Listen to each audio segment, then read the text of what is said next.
Hello everyone. So for last two classes we discussed how can we calculate or measure the stream flow, like direct, indirect, all the other measures. If you can remember, there was another portion which was the estimation of the stream flow. So for this lesson we will discuss that, how can we estimate the stream flow. Now the question is, when do we need the estimation? So obviously we can understand, like when the direct, like the measurement is not possible, that time we need to do the estimation of stream flow. Now the World Meteorological Organization recommended, like for any new construction of hydraulic structures, any project activity, they should begin with installation of hydrologic gauging network, and they usually require then at least 1 decade of hydrological data. Now for any project, you can't wait like 1 decade just for the data, right? So that's when actually the estimation of stream flow comes handy. So for that purpose, we need to know, like or just like any other purpose like that, we need to know how can we do the estimation of the stream flow when the measurement is not possible. Okay, now one of the ways to do the estimation of stream flow measurement is hydrograph. Okay, so all of you know about the hydrograph. We spent a good amount of time on hydrograph on our water resource engineering.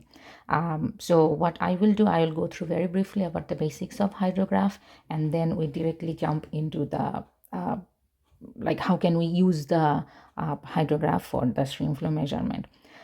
So hydrograph, if you can remember, it was the graphical representation of either the stream flow, if we are measuring the stream flow from any river or something, or it can be a graphical representation of a runoff or storm or anything, and based on that you can name that hydrograph. And for any hydrograph just like that, we know there were actually two portions. If we collect the water from a stream or something, and those two portions were kind of like that. So we had a base flow portion here, which was the regular flow in the river in and like any time, and then after any storm we had that runoff. Okay, so what we did, we actually separated the base flow and direct runoff hydrograph, and it can be for any depth of rainfall, maybe just for an arbitrary number 3.5 inches of rainfall. Okay, now if we can make this runoff for 1 inch of rainfall, only that time we can call that the unit hydrograph. And the beauty of developing a unit hydrograph is, for any basin or watershed, the feature usually don't change from storm to storm. So basically, if you develop the unit hydrograph for one basin, we can actually use that for other storm also. So basically, this unit hydrograph is stored in the national database for one area, and when we need to find the stream flow, we will just go in backward direction, like we have the unit hydrograph. From there we can get the direct runoff hydrograph, and then we will add the base flow to that direct runoff hydrograph. So basically from there we will get the stream flow hydrograph or storm hydrograph for that area. Okay, so that's how the hydrograph can be used for estimating the stream flow. Okay, so I added few of the details of the unit hydrograph and the characteristics from your water resource class. So basically, as I was saying, if you have a unit hydrograph that is for one storm, for 1 inch or 1 millimeter of precipitation, for any reason you got 3.3 inches of precipitation, can you find out the runoff? Yes, you can. So what you will do, you will just multiply that unit hydrograph with that different intensity, and you can get that. Another use of that is, maybe you have multiple storms with a lag time, like one storm starts at 10 p.m., another one starts at 11 p.m., something like that. So you can actually find out, okay, after these successive storms, what will be the final runoff from that watershed. You can do that as well. Okay, so just go through the points I added, and I'm sure you can remember, like after reading all of these, you can actually remember the basic of hydrograph. Okay, now for your water resource class, we actually developed the hydrograph when we had some measurement or data. Okay, now there can be hundreds of sites where the hydrological records are not available to derive the unit hydrograph. Does that mean we will stop our work there? No. It turns out that there are multiple methods where you can actually formulate or develop the synthetic unit hydrograph.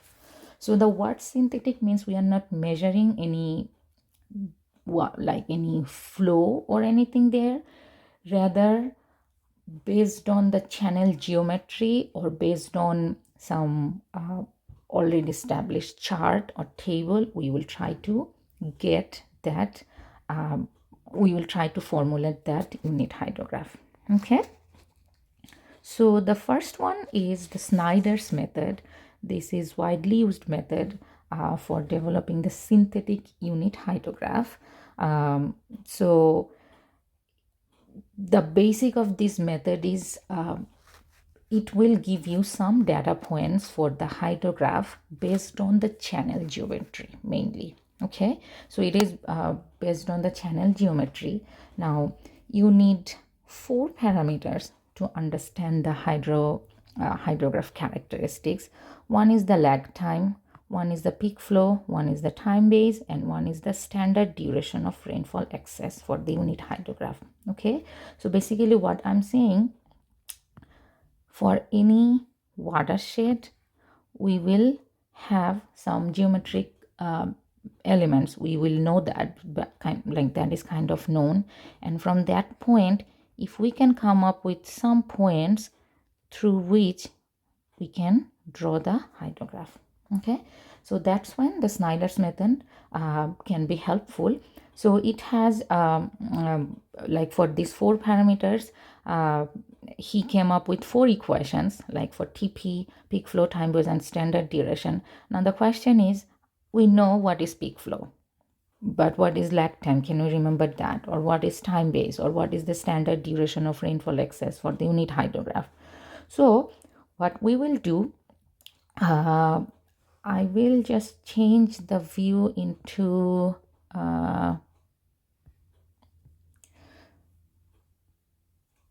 the reading mode so that we can see, like we can see these parameters here on the left side and a schematic diagram of that hydrograph on the right side. Okay, so the very first thing is the TD, standard duration of rainfall excess.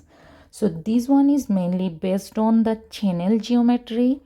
What should be the duration of rainfall excess? That is the TD.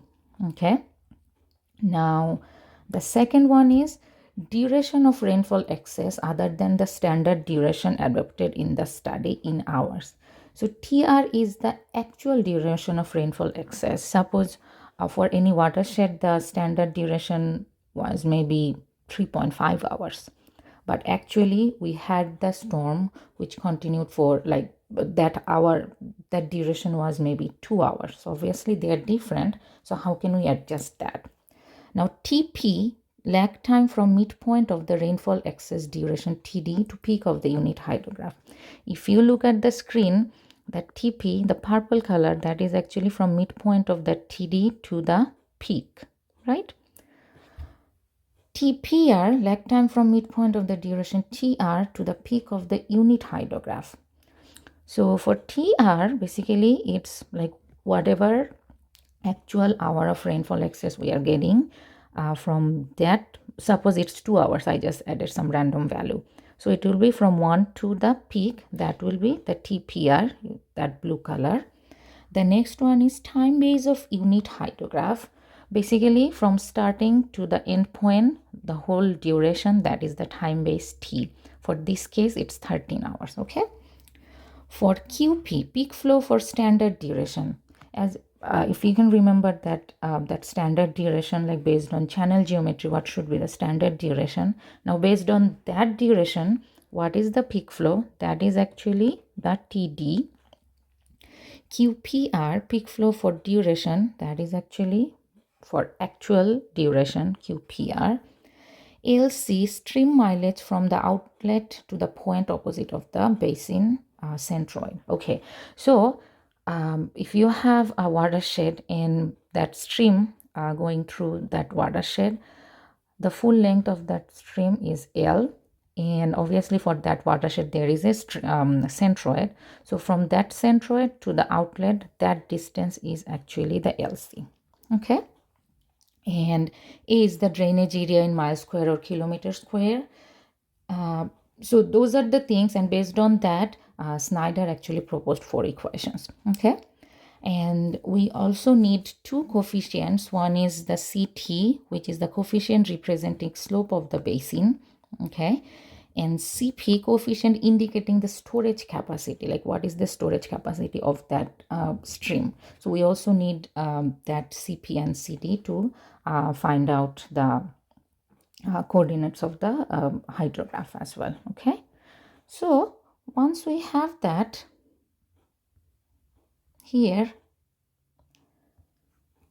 we can kind of develop something like that, where we have the 0 point, right?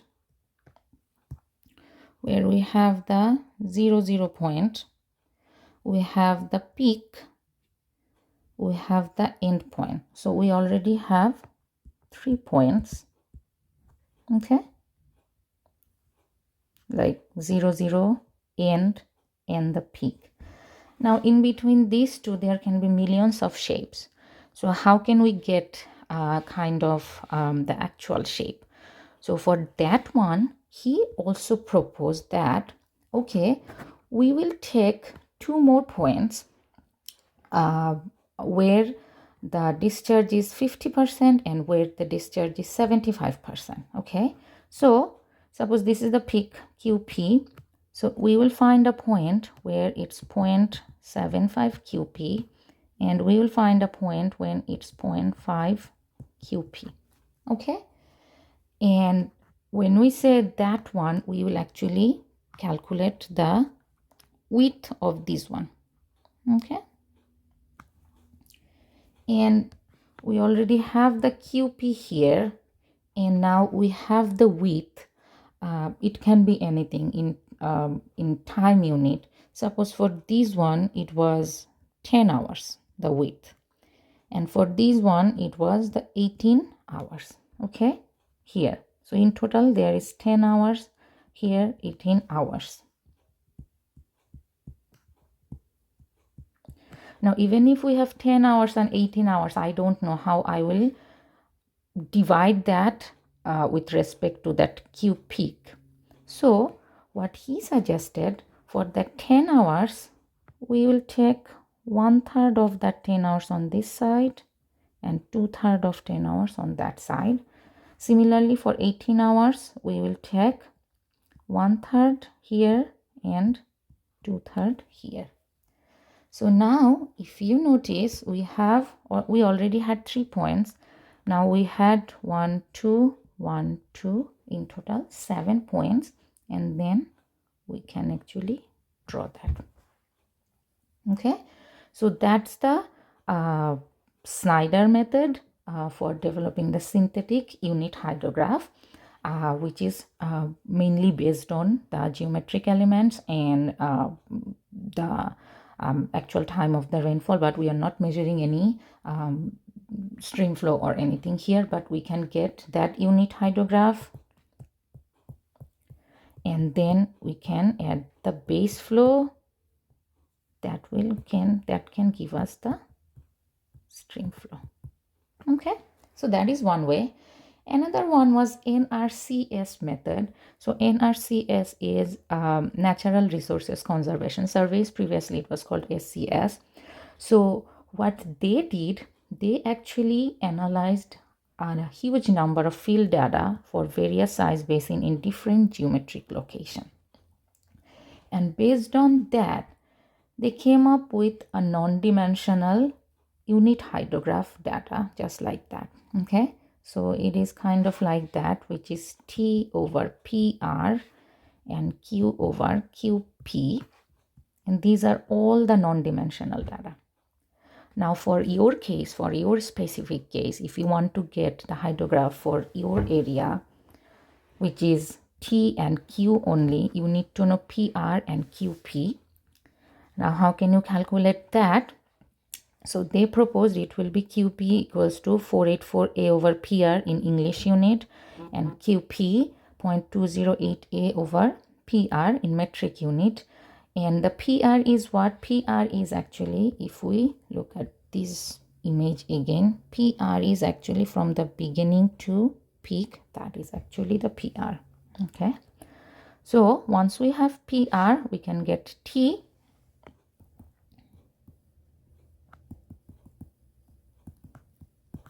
And once we have the QP, here we can calculate Q, and then based on this point we can actually draw the unit hydrograph. Okay, now all of these equations, if you look at that, it says that unbalanced.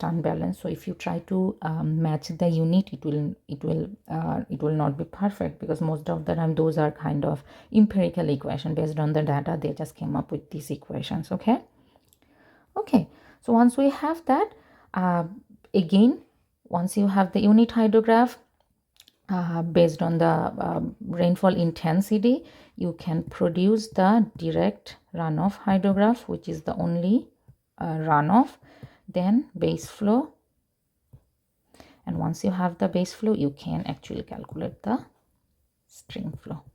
So I have added one example from your book, which is example 9.9.